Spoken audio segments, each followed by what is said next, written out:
Assamese trending চাই থকাৰ বাবে ধন্যবাদ। এই মুহূৰ্তত লৈ আহিছো হাইস্কুল শিক্ষান্ত পৰীক্ষাৰ পৰীক্ষাৰ্থীসকলৰ বাবে এটা গুৰুত্বপূৰ্ণ খবৰ।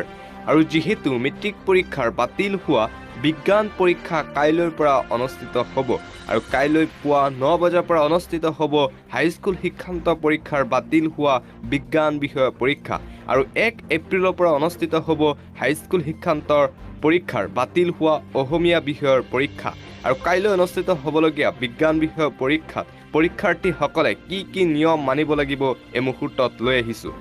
আৰু সেবাৰ ফালৰ পৰা কোৱা হৈছে যে আগতে যিসমূহ নিয়ম আছিল অৰ্থাৎ কুৱেশ্যন পেপাৰ থানাৰ পৰা পৰীক্ষাৰ ইনচাৰ্জে পৰীক্ষা হলত লৈ গৈছিল, কিন্তু এইবাৰ ইনচাৰ্জৰ পৰিৱৰ্তে সেবাই নিৰ্দিষ্ট বিষয়া এজন নিয়োগ কৰিব আৰু সেই বিষয়াজনে থানাৰ পৰা পৰীক্ষাৰ প্ৰশ্নকাকত পৰীক্ষাৰ চেণ্টাৰত লৈ যাব আৰু পৰীক্ষা হলত CCTVৰ সন্মুখত প্ৰশ্নকাকতৰ টোপলা খুলিব, অৰ্থাৎ CCTVৰ নজৰ ৰাখিব সেই প্ৰশ্নকাকত টোপলাৰ। আৰু পৰীক্ষাৰ্থীসকলে কোনো ধৰণৰ ইলেক্ট্ৰনিক ডিভাইচ, মোবাইল, ইলেক্ট্ৰনিক ৱাটছ অৰ্থাৎ ঘড়ী ইত্যাদি নিব নোৱাৰিব আৰু কোনো ধৰণৰ এক্সট্ৰা পেপাৰ পৰীক্ষাৰ্থীসকলে নিব নোৱাৰিব। আৰু অসম মাধ্যমিক শিক্ষা সংসদ সেবাৰ ফালৰ পৰা এইসমূহ নিয়ম জাৰি কৰা হৈছে। আৰু সেবাই অৰ্থাৎ অসম মাধ্যমিক শিক্ষা সংসদে কটকটীয়া নিৰাপত্তা বেষ্টনী গঢ়ি তুলিব প্ৰতিটো পৰীক্ষা হলত। আৰক্ষী মোতায়েন কৰা হ'ব প্ৰতিটো পৰীক্ষা চেণ্টাৰত আৰু কটকটীয়া নিৰাপত্তা বেষ্টনীৰ মাজেৰে অনুষ্ঠিত হ'ব মেট্ৰিকৰ বাতিল হোৱা দুটাকৈ পৰীক্ষা, ক্ৰমে বিজ্ঞান বিষয়ৰ পৰীক্ষা কাইলৈ অনুষ্ঠিত হ'ব আৰু 1 এপ্ৰিলৰ পৰা অনুষ্ঠিত হ'ব বাতিল হোৱা অসমীয়া বিষয়ৰ পৰীক্ষা। আৰু পৰীক্ষাত এইবাৰ যাতে কোনো ধৰণৰ বেমেজালি নহয় তাৰ প্ৰতি দৃষ্টি ৰাখিছে অসম মাধ্যমিক শিক্ষা সংসদে। আৰু ইফালে ৰাজ্যৰ শিক্ষামন্ত্ৰী ডক্টৰ ৰনোজ পেগুৱে সকলো পৰীক্ষাৰ্থীক পৰীক্ষা ভালদৰে দিবলৈ অনুৰোধ জনায় আৰু লগতে শিক্ষামন্ত্ৰী ডক্টৰ ৰনোজ পেগুৱে পৰীক্ষাৰ্থী অভিভাৱক তথা প্ৰশাসন আৰক্ষীৰ সহায় সহযোগিতা কামনা কৰিছে বাতিল হোৱা দুটাকৈ পৰীক্ষা যাতে ভালকৈ অনুষ্ঠিত কৰিব পাৰে শিক্ষা বিভাগে।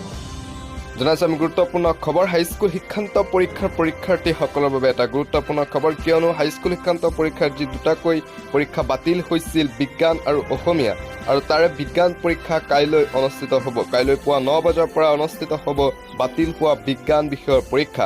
আৰু বিজ্ঞান বিষয়ৰ পৰীক্ষাক লৈ সেবাই নতুন নিয়ম জাৰি কৰিছে। পৰীক্ষাৰ প্ৰশ্ন কাকতৰ টোপলা থানাৰ পৰা পৰীক্ষাৰ ইনচাৰ্জে আনিব নোৱাৰিব, অৰ্থাৎ আগতে পৰীক্ষাৰ প্ৰশ্ন কাকতৰ টোপলা পৰীক্ষাৰ ইনচাৰ্জে আনিছিল, কিন্তু এইবাৰ যিহেতু বাতিল হৈছিল এই পৰীক্ষা প্ৰশ্নকাকত ফাদিল হোৱাৰ বাবে আৰু তাৰ প্ৰতি লক্ষ্য ৰাখি সেবাই নিৰ্দিষ্ট মানুহ নিয়োগ কৰিব, অৰ্থাৎ বিষয়া নিয়োগ কৰিব আৰু সেই বিষয়াজনে থানাৰ পৰা প্ৰশ্ন কাকতৰ টোপলা পৰীক্ষাৰ হলত নি CCTVৰ সন্মুখত খুলিব লাগিব আৰু CCTVৰ সম্পূৰ্ণ নজৰত থাকিব প্ৰশ্ন কাকতৰ টোপলা। আৰু আনফালে পৰীক্ষাৰ্থীসকলে কোনো ধৰণৰ ইলেক্ট্ৰনিক সামগ্ৰী, মোবাইল, ইলেক্ট্ৰনিক ঘড়ী ইত্যাদি নিব নোৱাৰিব পৰীক্ষা হলত। আৰু ইফালে ৰাজ্যৰ শিক্ষামন্ত্ৰী ডক্টৰ ৰনোজ পেগুৱে সকলো পৰীক্ষাৰ্থীক শুভেচ্ছা দি কয় সকলোৱে যাতে ভালকৈ পৰীক্ষাটো দিয়ে, তেওঁলোকে যাতে ভাবে যে পৰীক্ষাৰ দিনটোহে পিছুৱাই দিয়া হৈছে, অন্য কিবা সংঘটিত হোৱা নাই। আৰু লগতে শিক্ষামন্ত্ৰী ডক্টৰ ৰনোজ পেগুৱে পৰীক্ষাৰ্থী অভিভাৱক তথা আৰক্ষী প্ৰশাসনৰ পূৰ্ণ সহায় সহযোগিতা বিচাৰে যাতে বাতিল হোৱা দুটাকৈ পৰীক্ষা শিক্ষা বিভাগে ভালকৈ অনুষ্ঠিত কৰিব পাৰে।